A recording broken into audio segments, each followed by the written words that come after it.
Dejan, na četrtek vrata tekma s Honko. Kakšni so vtisi oziroma pričakovanja pred potjo na Finsko? Mislim, vtisov nekih ni, pričakovanja so jasna, gremo gor. Tekma je v bistvu finale za ene in za druge, tisti, ki zmaga, se vrstil naprej. Naš cilj je, da gremo odigrati tekmo, zmagati, da se vrstimo v naslednji krog. Honka se pričem odigrala za vikend ligaško tekmo, 1-1 je bilo proti Lahtiju, koliko ste to gledali, pozvali? Niso imeli praktično nobenega, ki je igral na prvi tekmi. Ja, oni so v tej tekmi kar zarotirali, kar osvežili ekipo, dejansko so v zadnji četrtini tekme oziroma zadnjih 10-15 minut šli igralci, ti, ki so igrali proti nam v prvi tekmi in ti, ki tudi pričakujem, da bodo igrali na povratni tekmi, šli v igro, tako da so se očitno pripravljali za nas. Jaz pričakujem, da bo nekako ekipa ista, kot je bila v Domžalah. Mislim, da tudi ne bodo kaj dosti spreminjali način igre, tako da mi smo se pripravili na njih. V prvi tekmi smo bili v enih zadevah malce slabši. Neke taktične zadeve niso bile najboljše v fazi obrambe. Na drugi strani smo pa prišli kar v dosti dobrih situacij, z neko ustrajnostjo, potrpežljivostjo. V zaključki imeli smo 20 udarcev na gol, tako da tle bo treba tudi biti potrpežljiv in iskati svojo priložnost. In jaz verjamem v fante, da bomo odigrali dobro tekmo in da bomo uspešni.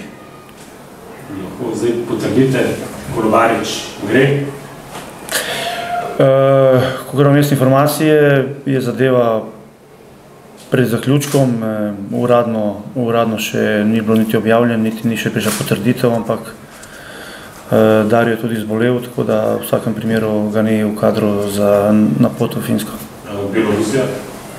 Ja, mislim, da je Belorusija. Kaj zdaj to pomeni, recimo, njegova odsotnost? Pomeni, da smo dobrih 10 golov izgubili in da jih bomo morali nadoknaditi. Obstaja še možnost do konca avgusta, dokler traja prehodni rok, da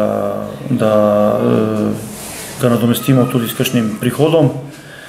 Ampak to bomo še počakali, zdaj smo osredotočeni na tekmo na Finskem in bomo imeli čas tudi za te kadrovske zadeve reševati. Kakorkoli to, ki spremeni taktiko v napadu, njegova odsotnost? Sigurno, da smo z njim izgubimo na hitrosti, na napadanju globine.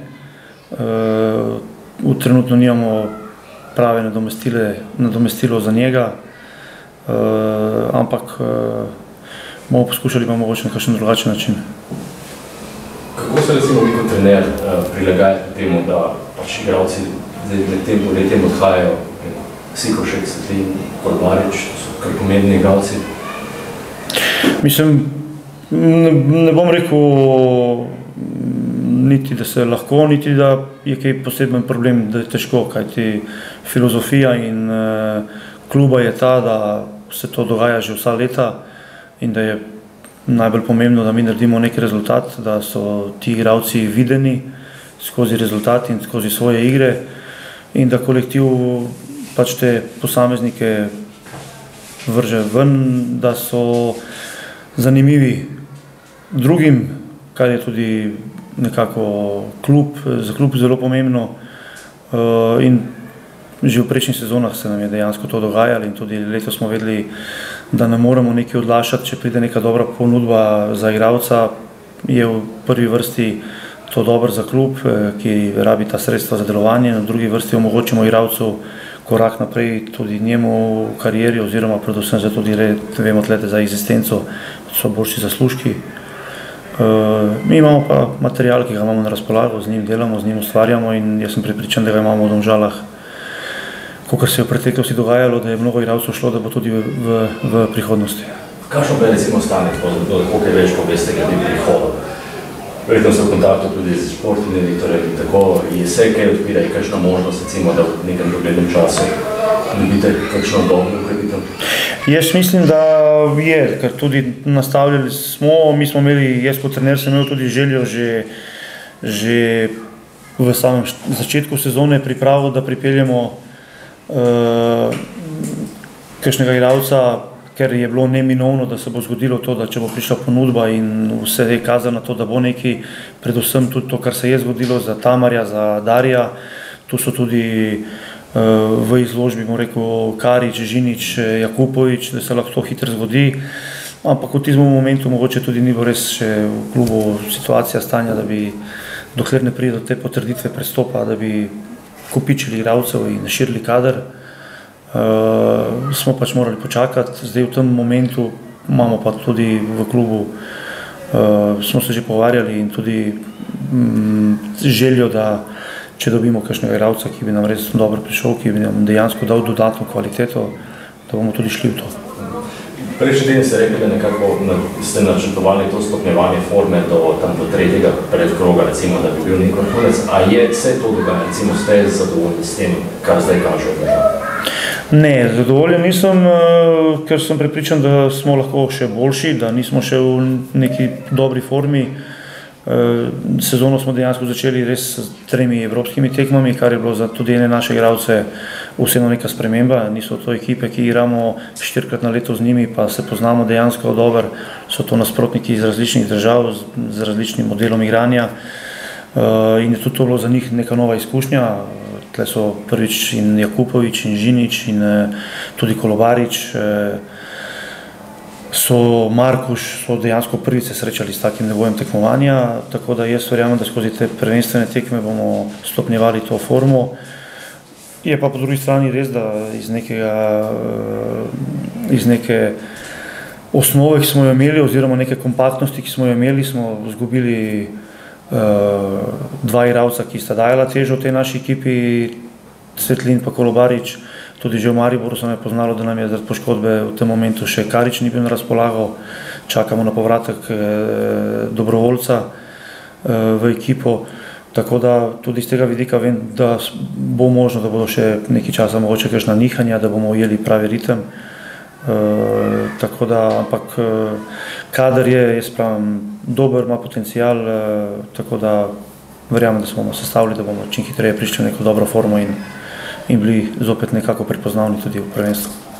Še za nedeljo bi vprašal, vas je presenetil prvi polčas v Ljudskem vrtu? Če me presenetil? Prvi polčas, recimo.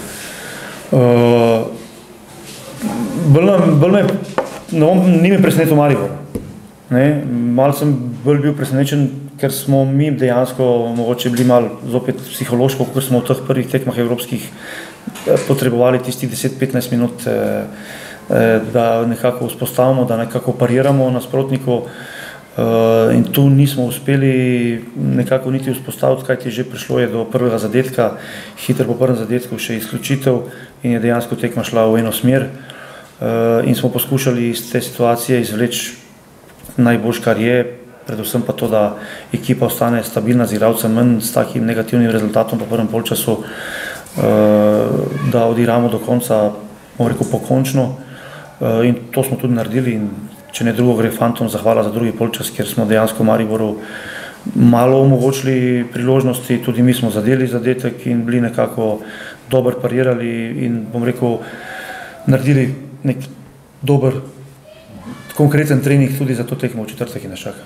In na tem gradite, se pravi na drugem polčasu, zdaj tudi pred potjo na Finsko? Ja, tudi na tam je potrebno igrati na rezultat, tam ni potrebno iskanja nekega umiranja v lepoti in tam je potrebno, da igramo na rezultat, da zmagamo, da se uvrstimo naprej in ta drugi polčas nekako, ki je bil posebej v fazi obrambe, kjer bo potrebno zadržati nasprotnika daleč od svojega gola oziroma mu preprečiti, da pride v dobre situacije, lahko gradimo. Honka v gosteh in doma, ali je to druga ekipa ali gre precej podobno igrajo? Jaz mislim, da igrajo kar podobno. Tudi po statistiki v vseh tekmah ima nekako nasprotnik večjo posest žoge, to pomeni, kar oni poskušajo sicer iz zadnje linije igrati, ampak predvsem težijo na te prehode, na te igralce hitre, ki jih imajo v napadu. Tako da mislim, da nekih kakšnih velikih sprememb ne pričakujem, da bi oni imeli nek strašen pritisk, velik pritisk v razliki, kot so tukaj igrali, mislim, da ne. Zdaj, če se vrstite naprej, vas kaj mogoče skrbi ob tih odhodih igralcev, pa zdaj še ne prihajajo novi, kako bo se ta ritem vzdrževal? Zdaj, če govorimo hipotetično oziroma govorimo v smeri tega, da se uvrstimo naprej, je že razpored narejen naprej. In ob uvrstitvi nas in Olimpije naprej smo zopet domačini v povratni tekmi in nas zopet premaknejo na torek. Kar pomeni, da bomo morali zopet v prvenstvu eno tekmo preložiti, tako da nam bi to zelo šlo v bistvu na roko, ker ne bi imeli zgoščen ritem, ker bi nam ona tekma zapadla na torek zopet.